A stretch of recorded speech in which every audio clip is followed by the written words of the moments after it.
Hey tout le monde, c'est Fun et aujourd'hui on se retrouve dans une toute nouvelle vidéo où on va faire une deuxième récupération déchetterie.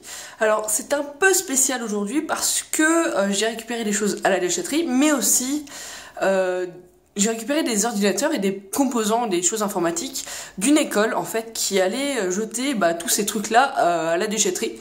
Donc pourquoi pas les récupérer, je me suis dit. C'est surtout des vieux PC, j'ai pas vraiment de nouveautés, mais il y a du lourd. Allez, à tout de suite. Bon, alors pour commencer, on a ce petit Dell Optiplex, c'est un GX 240, comme c'est marqué par ici, si le focus veut bien se faire, voilà.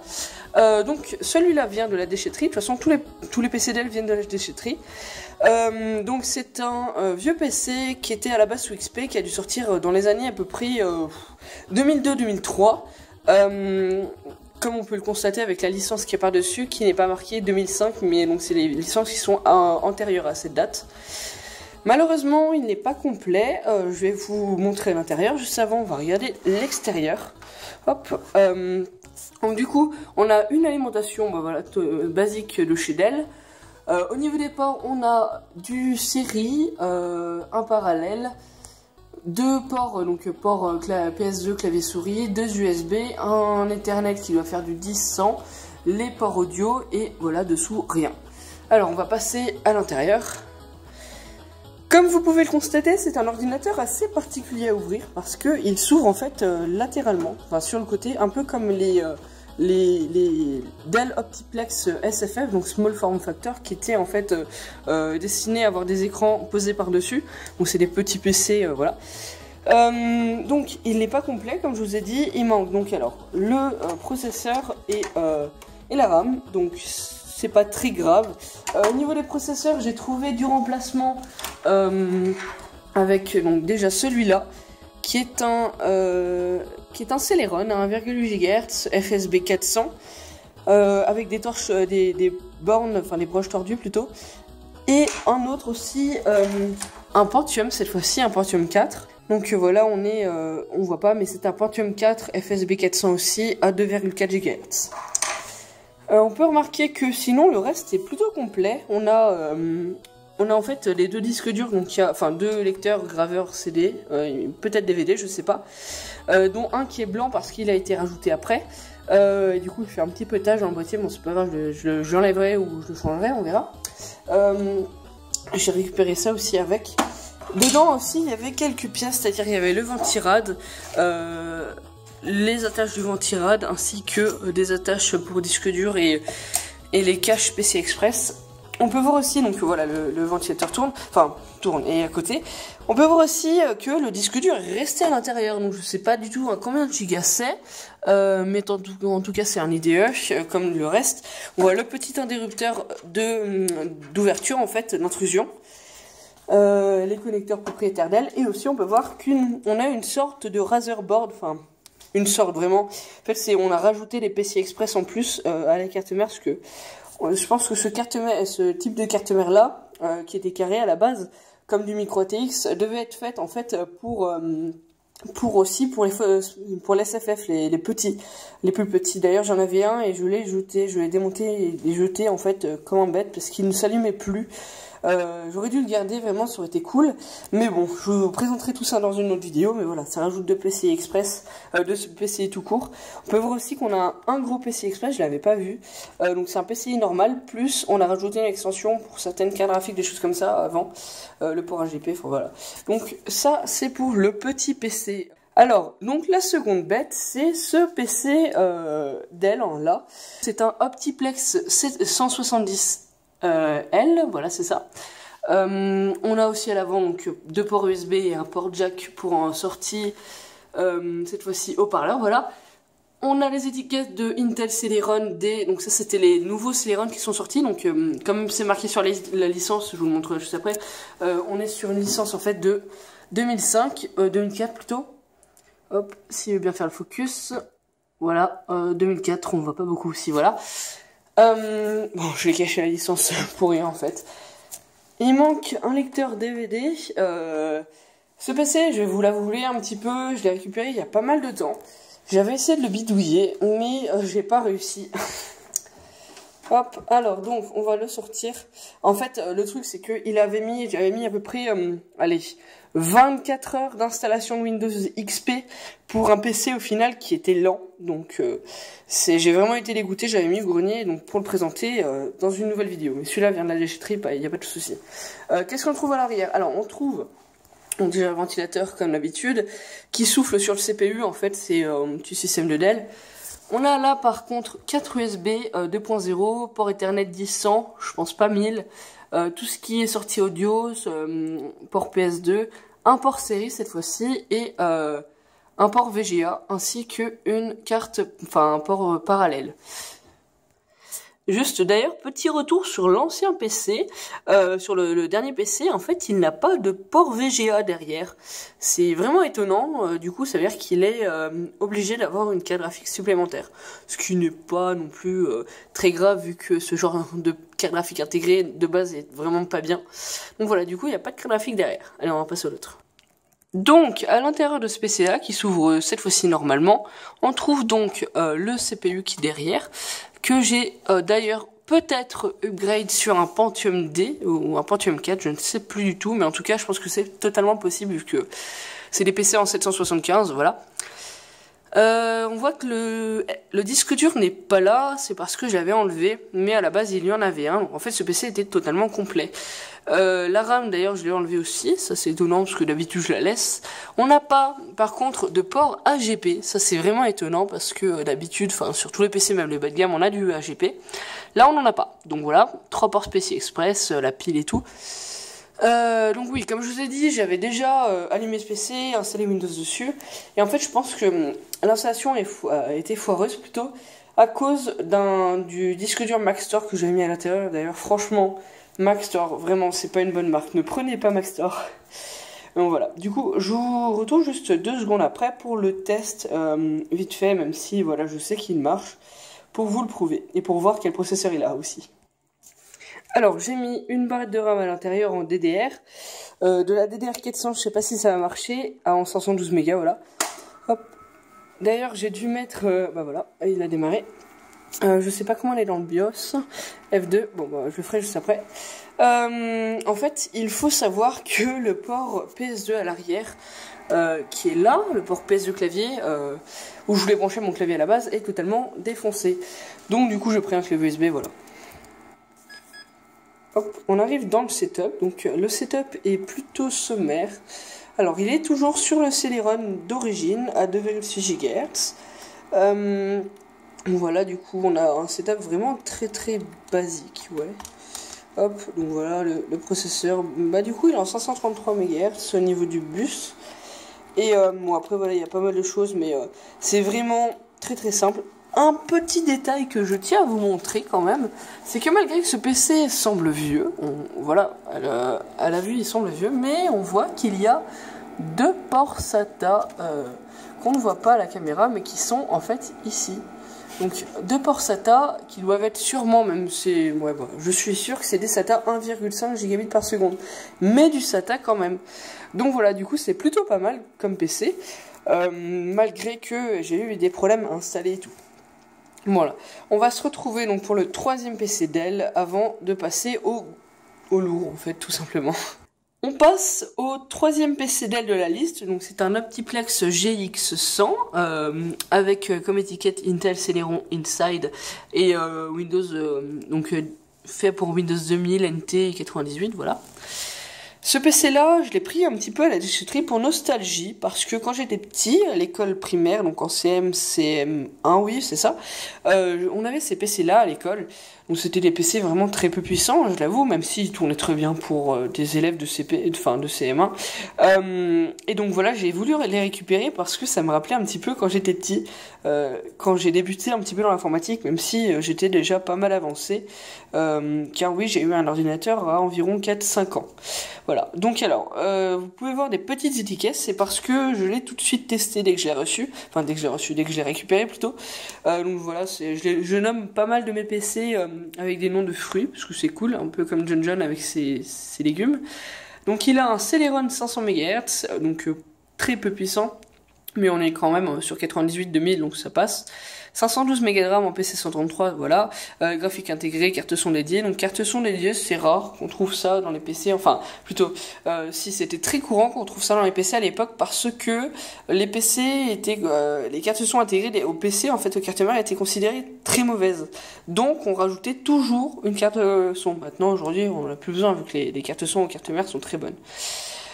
J'ai mis aussi installer parce que bah du coup j'avais essayé d'installer Windows et bah du coup c'était pas XP, c'était Millennium ou Ubuntu, mais il y a rien qui marche. Enfin bref, c'est la merde. Donc il y a pas d'OS dessus. Donc je vais vous l'ouvrir.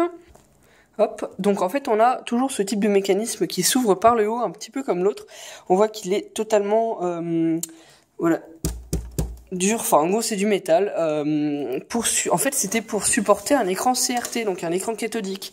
C'est surtout pour ça en fait que beaucoup de PC là étaient, enfin du coup ça c'est un SFF d'ailleurs, et c'est pour ça que ces PC là étaient vraiment consolidés pour le haut. À l'intérieur, qu'est-ce qu'on retrouve? Alors bah du coup on a un PC plutôt vide en fait. D'ailleurs je pense que c'est aussi le remplacement des disques durs qui a fait en sorte que bah, l'installation dure des plombs, parce que lui aussi a fait une installation de environ 24-26 heures. Pour rien en fait, parce que à la base on avait un disque dur qui est d'ailleurs à côté de moi, je vous le montrerai, un disque dur de 5 Go et je l'ai changé par un IBM 40 Go et je crois qu'il a pas vraiment aimé. Et donc là ensuite on a le bloc optique, voilà, lecteur disquette sans cache, le graveur de CD-ROM, comme on peut le voir ici, on voit pas très bien, c'est pas grave, petite alimentation, toujours propriétaire d'elle avec certains trucs et tout. On a la carte son dédiée qui est d'ailleurs en forme comme ça, en carré. Bon, ça, franchement, rajouter une carte son de ce type-là, c'était pas forcément mieux que les cartes son intégrées aux ordinateurs à l'époque, parce que c'était pas non plus très très bon. Voilà. On a le Celeron 500 MHz, ce qui est dessous, à moins qu'il ait... Non, c'est un Celeron, c'est sûr. J'avais un doute si je l'avais pas remplacé par un Pentium, parce que du coup, voilà, j'ai déjà pas mal bidouillé ce PC, enfin, depuis la semaine. Juste à l'arrière, qu'est-ce qu'on trouve? On a, parce que j'ai oublié de le faire, on a donc l'alimentation, le port de l'alimentation, un port série, ici, un port parallèle pour imprimante et d'autres choses, deux ports PS2, clavier souris, d'ailleurs on n'a pas d'indication, donc bah, on se démerde, voilà. Deux ports USB 1.1, j'en suis presque sûr, un autre port série, c'est bizarre d'avoir autant éloigné le truc. Un port VGA qui devait d'ailleurs être en option des fois parce qu'on devait rajouter une autre carte graphique. Et enfin aussi un port Ethernet qui doit être en 10-100, j'imagine. Mais voilà. Donc un port Ethernet qui a son contrôleur 3COM ici, dessous la carte graphique, la carte son. Donc voilà, on a fait le tour de ce petit PC Dell. D'ailleurs, on peut juste voir aussi en dernier une Razerboard. Donc pour avoir les ports PC Express qui sont inclinés, enfin voilà, de l'autre côté. On va juste l'allumer vite fait. On va maintenant démarrer l'ordinateur. Donc j'ai mis un clavier PS2, voilà, classique. L'ordinateur ne démarre pas. Pourquoi ça? On n'a pas de switch à l'arrière. La dernière fois que je l'ai branché, il marchait. Alors, bon, eh bien, je suis vraiment déçu parce que ce PC Dell ne démarre plus. On a les LED, bon, elles sont disparues, mais on a de LED de mise en tension, mais il n'y a pas d'allumage. J'ai regardé, les connecteurs sont bien mis, il n'y a pas de problème. Le détecteur châssis était bien enfoncé quand j'essayais de l'ouvrir, enfin de l'allumer, donc je ne comprends pas. Je donnerai sûrement un coup d'œil plus tard à ça. Mais c'est vraiment décevant. Je pensais qu'il marchait encore. En fait, il y a moins enfin, il n'y a pas très longtemps, en fait, j'avais allumé ce PC sans problème. Donc voilà, c'est plutôt bizarre. Et juste une dernière fois, j'ai essayé d'ailleurs un hard reset. Donc débrancher, rester 30 secondes appuyé sur le port. Mais rien n'y fait, il veut pas. Il ne réagit pas. Donc voilà. Je suis vraiment déçu. Allez. Alors ça c'est le disque dur Maxtor qui avait à l'origine à l'intérieur, qui fait pas beaucoup. Qui doit faire, oui voilà, 3-4 Go, peut-être plus, je sais pas. Mais qui est très très peu, et donc qui fait très très peu. D'ailleurs j'avais voulu le changer. Mais voilà, du coup c'était peut-être une mauvaise idée la première fois que j'avais fait. On passe maintenant aux machines HP, donc voilà, au lourd. Alors, on s'attaque au lourd. Donc, en premier, j'ai récupéré un switch Ethernet 3Com Superstack 3. La référence va s'afficher dès qu'il aura fait le focus. Voilà. Superstack 3 3C16440A qui fait 12 ports. Donc voilà, un petit switch en 1000 mégabits par seconde, ce qui n'est plus vraiment utilisable dans les réseaux, mais bon voilà, ça peut toujours servir. On a des emplacements pour ventilateurs, mais il me semble pas qu'il y ait des ventilateurs. Et derrière, voilà, on a rien de spécial. J'en ai un deuxième de Switch 3Com en fait. D'ailleurs que j'avais présenté, il me semble, la première vidéo déchetterie. Voilà, et ça c'est un port power en fait pour les data centers, juste comme ça, c'est pour l'alimenter en masse, on va dire. Donc on va vite fait l'allumer. Hop, il est branché et on va juste, hop, avoir à l'allumer. Donc effectivement, il y a bien un ventilateur à l'intérieur. Je ne l'entendais pas. Il est par ici. Parce qu'en fait, il faut savoir que... Donc oui, ça souffle pas mal. Il faut savoir que ce genre de switch, en fait... ce sont des switches qui ont l'alimentation intégrée. Donc ventilateur en même temps pour pas que ça chauffe trop. Ce sont des très très bons switches. 3Com, ils sont... je vais pas dire les meilleurs, mais ce sont vraiment des très bons au niveau des switches et du réseau. Il n'y a pas de problème, on peut faire confiance à 3Com. D'ailleurs, il fait pas d'autotest lui au démarrage, alors que le deuxième que j'ai fait un autotest, donc c'est plutôt pas mal. Allez, on va passer ensuite au deuxième truc. Ce deuxième truc, bah, c'est un petit câble Ethernet, en fait, je pense que c'est du 100 ou du 1000, je sais pas du tout, de catégorie 5. On a aussi un VGA splitter, c'est-à-dire un truc, on branche un VGA dessus et en fait ça avec un USB. Et donc ça l'amène sur deux écrans en même temps. Voilà, donc ça pourra servir. J'ai récupéré ça, j'ai vu que ça allait être jeté. Donc voilà, ça peut peut-être servir, même si de nos jours, chaque PC, ou en tout cas tous mes PC à moi, ont deux ports de sortie vidéo distincts. Et ensuite, un truc pas mal, c'est un serveur d'impression de chez HP. Donc c'est marqué Status Activity, voilà. Il se branche via un truc entre 9 et 35 volts, donc on est plutôt pas mal. Avec un port parallèle, donc les anciennes imprimantes, mais bon après on peut très bien trouver des adaptateurs parallèles USB et un RJ45 ici d'ailleurs qui est uniquement en réception à ce que je vois, c'est assez étonnant. On a une seule LED et pas deux, donc on doit être aussi peut-être du 10 mégabits par seconde, je sais pas, enfin 10 mégabits par seconde plutôt.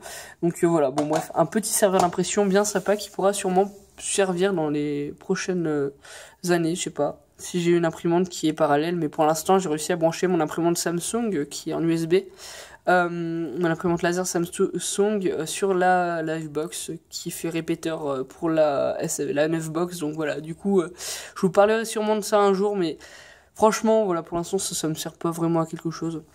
Ça c'est pareil, j'ai pas vraiment besoin, mais bon ça peut servir quand je vais à un endroit et tout que j'ai besoin d'avoir deux écrans. On va passer à la suite, donc vraiment à ce qui est plutôt imposant. Alors, oui, ce n'est pas un HP, effectivement, je me suis trompé. Donc c'est un ordinateur en fait très vieux que j'ai récupéré juste parce que il avait un Pentium 2 à l'intérieur et que j'aimerais bien faire un peu de rétro-computing avec. Donc c'est un Zenith Data System. Je connais pas vraiment ça, mais cette marque-là, mais il me semble que c'est une bonne marque, donc un Teammate, voilà, avec lecteur CD-ROM comme le Dell en dessous et lecteur disquette, voilà. On n'a pas de bouton turbo parce qu'on on a passé l'époque des 486. Bon, vu qu'il est ouvert, vu qu'il n'y a pas de façade, voilà, moi je peux vous le montrer un petit peu. Bon, c'est un boîtier ATX normal, donc voilà. On a un ventilateur à l'avant qui d'ailleurs peut être utilisé dans d'autres trucs avec un adaptateur, c'est assez bizarre. Un adaptateur ici. On a aussi donc voilà une carte 3D qui est une carte 3D, une carte d'affichage plutôt en AGP d'ailleurs, tout à fait classique en fait, avec une sorte de chose qui permet de la tenir. C'est vraiment bizarre, un truc qui la maintient. Voilà. On a le Pentium 2 qui est refroidi par un ventilateur derrière et de la RAM en PC133 ou PC100, je sais pas du tout. Et enfin une alim en dessus qui fait très peu de watts, j'imagine. À l'arrière, qu'est-ce qu'on a? On a donc port PS2, port USB 1.1, je suis presque sûr de ça, deux serial et un parallèle. On va du coup démarrer l'ordinateur, essayer de l'allumer en tout cas, je sais pas vraiment s'il marche, et donc voilà. Hop, j'espère qu'il va ne pas nous péter entre les mains, ça serait pas mal. Donc là, je l'ai branché, pas de souci, parce que j'ai mon petit disjoncteur à côté quand même. Hop, on va essayer de l'allumer. Il fait énormément de bruit, c'est plutôt énorme.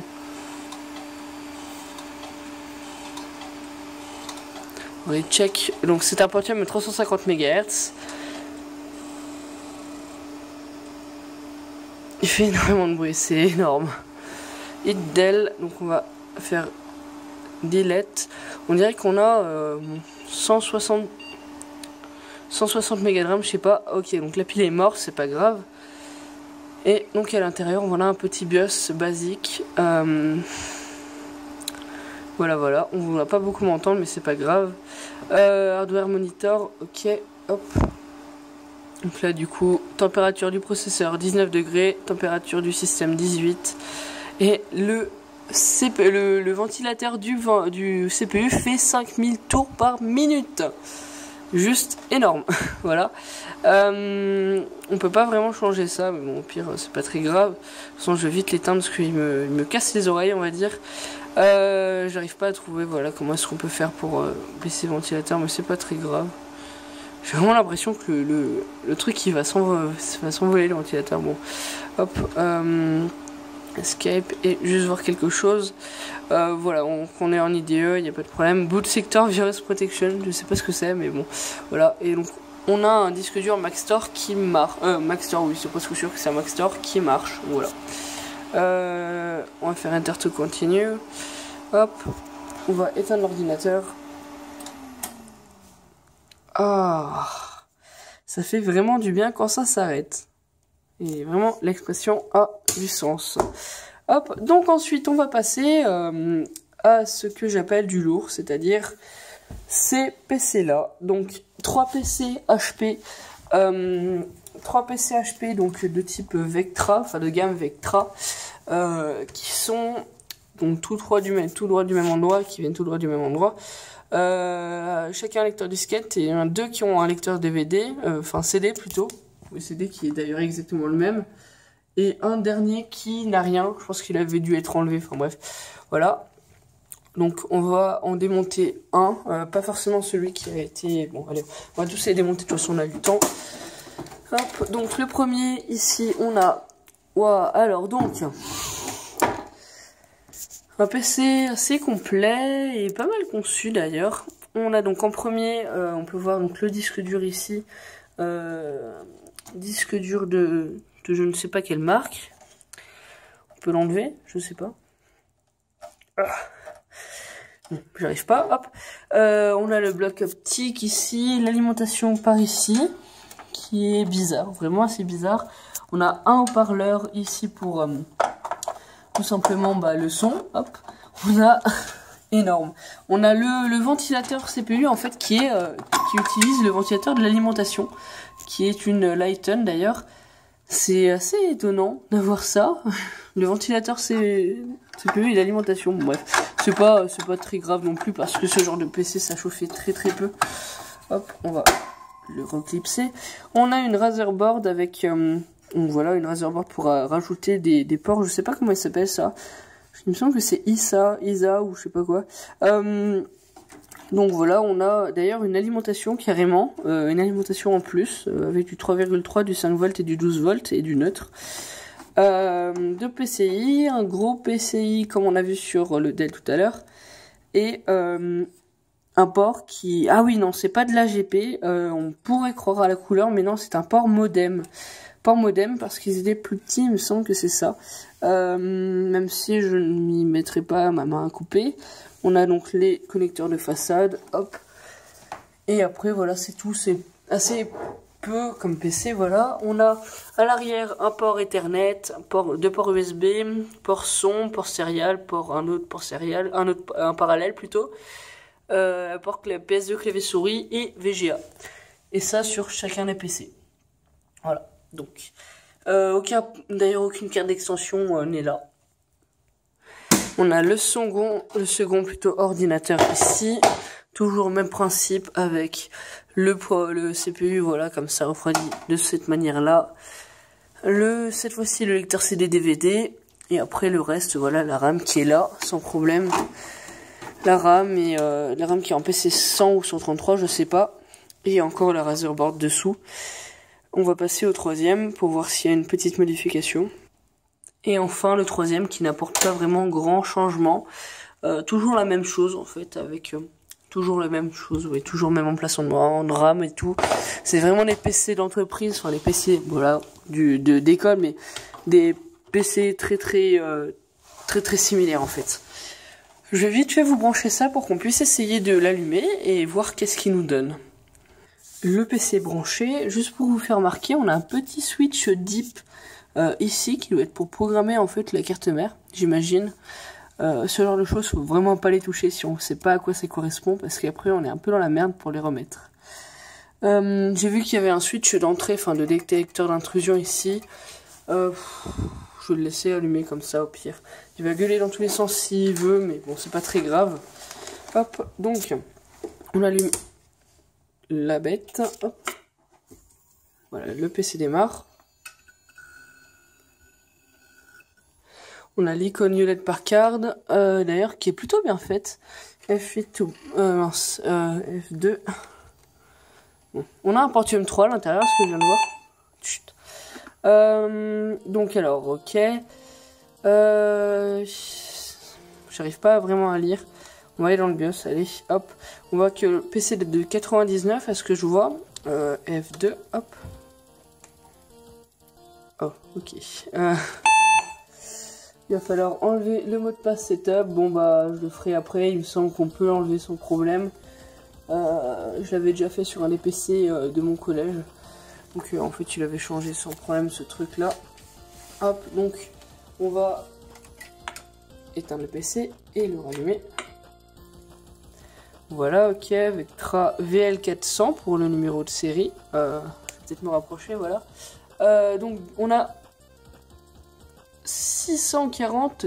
Non, attendez. Ouais, je sais pas, je suis vraiment perdu au niveau de la RAM parce que c'est marqué en kilobits et tout. Donc on va attendre qu'il boot. Normalement, on s'en fiche, HP Utility Partition. Ok.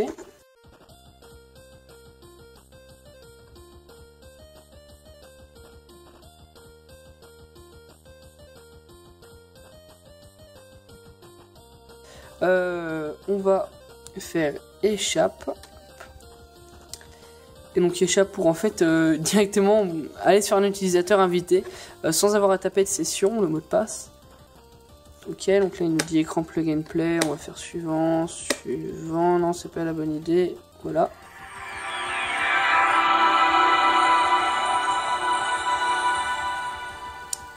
Le fameux bruit de Windows 98 que j'adore personnellement, après c'est qu'un avis, voilà. Donc du coup on est pas mal, donc on peut voir un petit peu tout ce qu'il y a.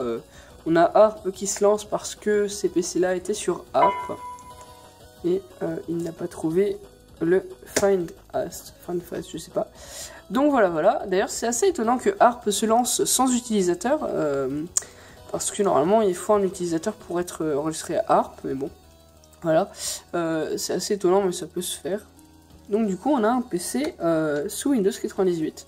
Plutôt cool, voilà. Je vais pas y aller par 4 chemins, je vais l'éteindre maintenant. D'ailleurs on peut voir qu'on peut redémarrer en mode DOS parce que bah il y a encore MS-DOS sur les PC de Windows 98. Et donc voilà, il est déjà éteint. Voilà. On va passer ensuite à la fin de cette vidéo sur les deux derniers PC qui restent.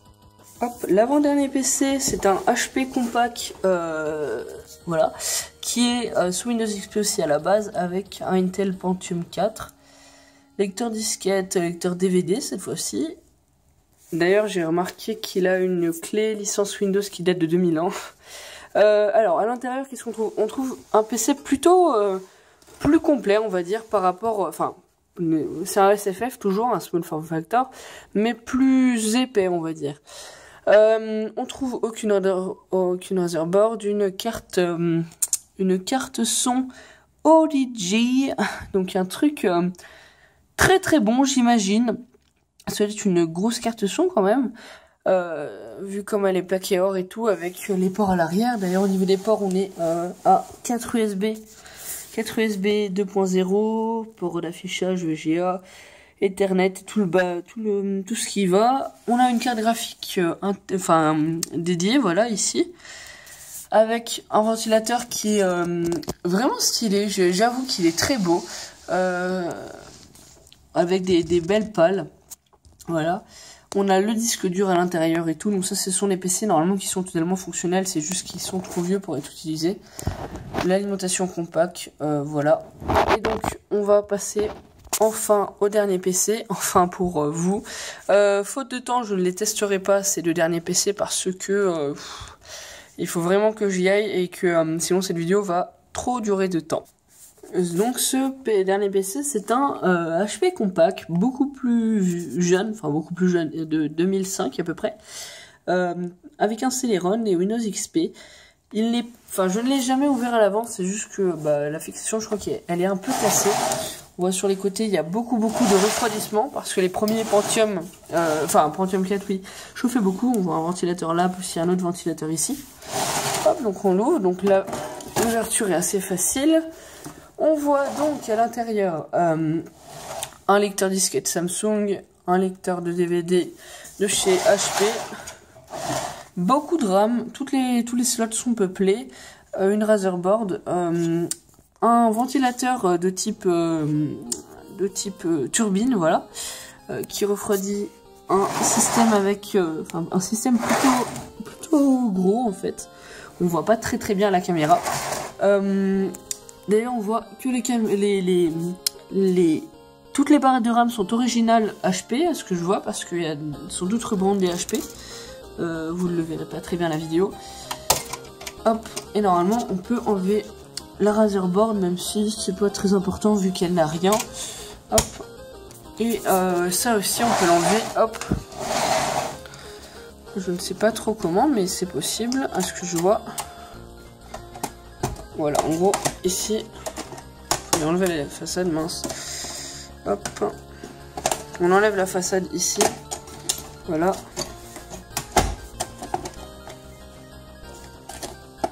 Oui, hop, j'ai enlevé la façade. On a des vis supplémentaires par ici, et on peut soulever ce bloc-là, qui a aussi un disque dur dessous de type IDE d'ailleurs, comme tout le reste. On a le ventilateur de l'alimentation. L'alimentation est vraiment toute petite mais très longue en fait. Elle fait de là jusqu'à là, donc c'est vraiment long, et avec un ventilateur ici. La RAM, donc on est sur 1 Go de RAM à ce que je vois. Oui c'est ça, 4 x 256 Mb de RAM. J'en suis presque sûr. Et voilà, donc après le reste c'est pas très important. Le deuxième ventilateur que je vous parlais est ici. Donc voilà, d'ailleurs en façade on a deux USB, un jack pour deux jacks, un pour le micro, un pour le haut-parleur. Voilà, donc je vais passer à la conclusion de la vidéo. J'espère que vous aurez aimé cette vidéo. Si vous avez aimé, vous n'avez qu'à vous abonner, liker cette vidéo là, et si vous avez une question ou une remarque, mettez-la en commentaire. Je tiens aussi à vous remercier des 500 vues qu'a fait la vidéo déchetterie numéro 1. C'est juste colossal, donc je vois que vous aimez ça et que je vais en refaire. Voilà, allez, je vous dis bonne soirée, bonne journée, bye.